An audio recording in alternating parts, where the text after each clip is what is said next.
So we continue talking about the Omer, and as I mentioned last time, the practice of avoiding certain things during the Omer was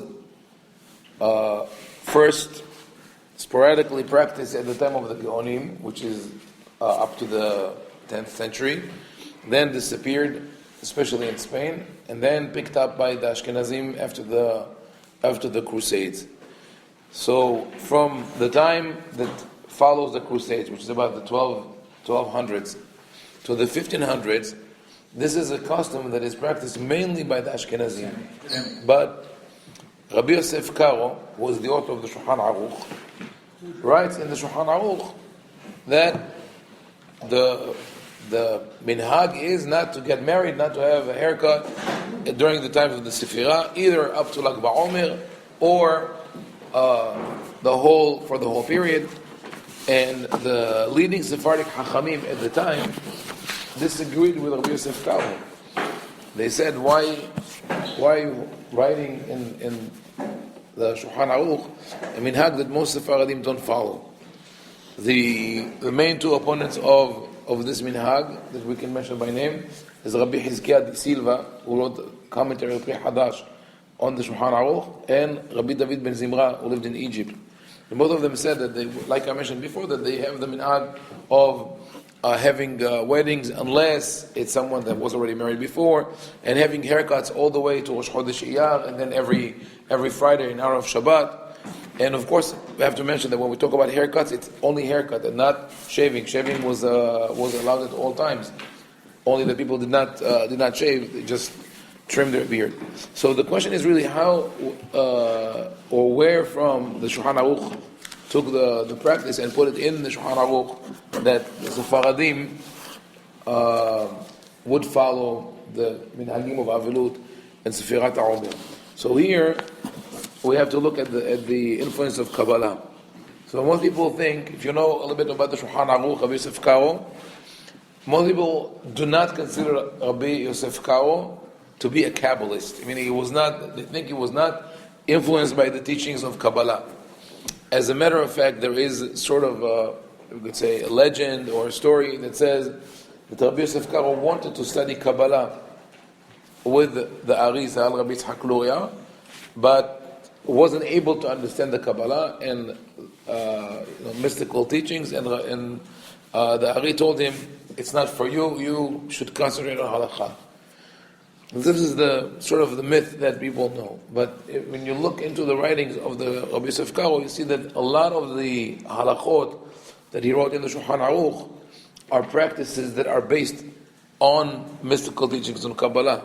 And they were originally not meant for the what they call the wide public, right, for the layman. It was practiced by small groups in Tzefat where he lived, or before Tzefat he passed from Spain through Adrianopolis in the Balkans, and then, or it was called Edirne, and then he came to Israel, and so he received different influences. So we have to look at how the Sefirat HaOmer is described in the writings of the Mekubalim. We look at the Kabbalistic writings, and here we have a book called Tzeror Amor.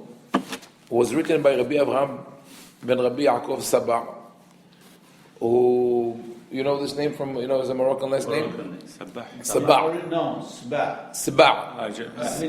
Lion, right. Sabah means a lion, right. Sabah means a lion. There's also Sabah, but this is Sabah. But Rabbi Avraham Sabah was born in Spain in 1440, and when he was 52 years old, he was expelled to Portugal, and then from Portugal in 1497, he was expelled again, and he went to Fez in Morocco in 1497.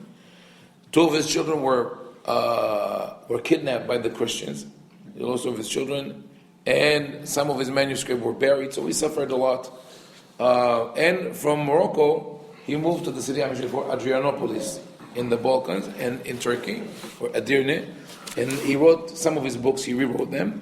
And the most famous book that he has is Tzeror Amor, which is a commentary on the Torah according to the Kabbalah. And here is what he writes on Sefirat HaOmer. He says, ואחר כך אמר דבר אל בני ישראל וקצרתם את קצירה והבאתם את עומר ראשית קצירה אל הכהן. He says the Torah says that you must harvest the first sheaf of wheat and of barley and bring it to the Kohen. וכל זה הכנה לקיבול התורה שיהיו ראויים לקבלה לסוף 50 יום. And then we understand that this is the way we normally understand Sefirat HaOmer, is that it's a process in which we count the days that lead from Pesach to Shavuot, and on Shavuot we receive the Torah. So it's a gradual process of being elevated gradually to the level that we're ready to receive the Torah. But we look at it as a positive thing, right? If you before what we know about the Omer from post-biblical sources, you look at them, the Torah, it's time of joy and happiness. You bring the blessing, abundance, and all that. But here, Rabbi Avraham Sabah goes on to say, לפי שהתורה אש דת, וכל דבריה כאש ונתינתה באש, אמר וקצרתם את קצירה, והקציר הוא משעורים. להורות על מידת הדין של אש הקשה, וזהו השערה. What he says is this. The Torah is fiery. As it takes it from the pasuk in Vazot HaBeracha, the last parasha of the Torah, where Moshe says, Mimino esh dat lamo. Moshe brought esh dat, the fire of religion, and this is the Torah. It says the Torah, kol devarei ka'esh unetinata ba'esh. All the words of the Torah are fire, and it was given by fire, and the fire is consuming, is destructive. Meaning it's a powerful thing. We don't say that the Torah is destructive, Chas v'shalom, but it has the potential to destroy if people do not follow the words of the Torah.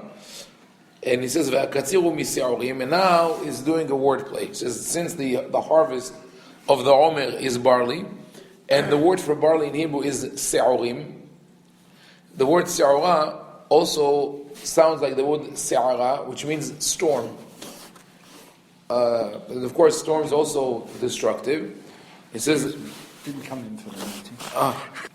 Lehorot al midat adin hakashe. So this is the attribute, the divine attribute that the Kabbalists speak about of rigorous justice, or din kashe, meaning harsh judgment. There are two types of din.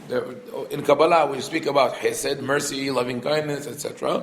And then we speak about din, judgment. And in judgment, there's din rafeh, din kashe, the harsh judgment and the more soft or weak judgment. Harsh judgment means there's no forgiveness.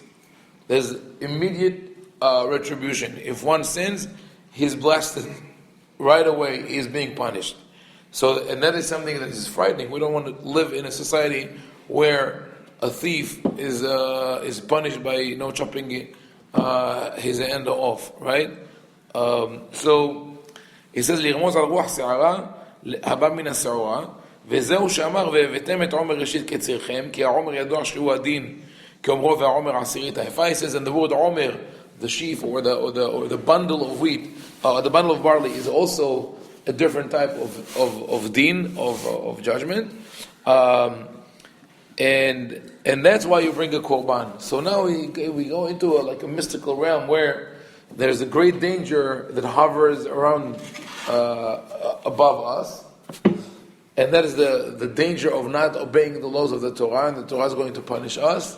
So we take the Omer, which is a se'orim, which stands for the word storm. It's another powerful element, and we sacrifice it, as if to say we're going to be done away with it. And then he goes on to say that we have to count at night, שוב בתחילת הלילה, שאז מתחיל הדין, ולכן מצוותו בלילה להשקיט כוח הדין של העומר.